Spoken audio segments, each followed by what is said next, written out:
Hello everyone, so these are the topics that we will cover in our playlist of C++.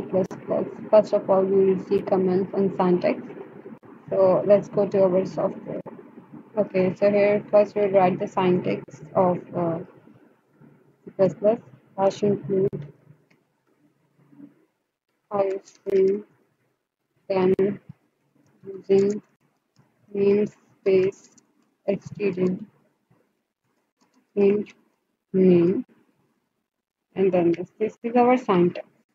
So we are going to see what is commands, single line comment and multiple line comments in C++. So here we will see first single line comment. This is our syntax.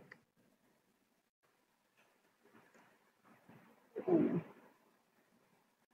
and we can write anything. Int a is equals to 10, 12, int one number. You can see we can write anything here.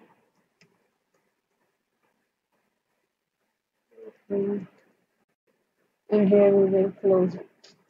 Right. And now whatever we will write is not included in comments.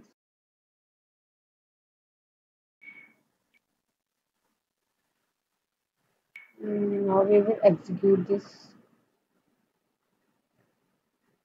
and you will see nothing here because comments are used as the hidden words for a program.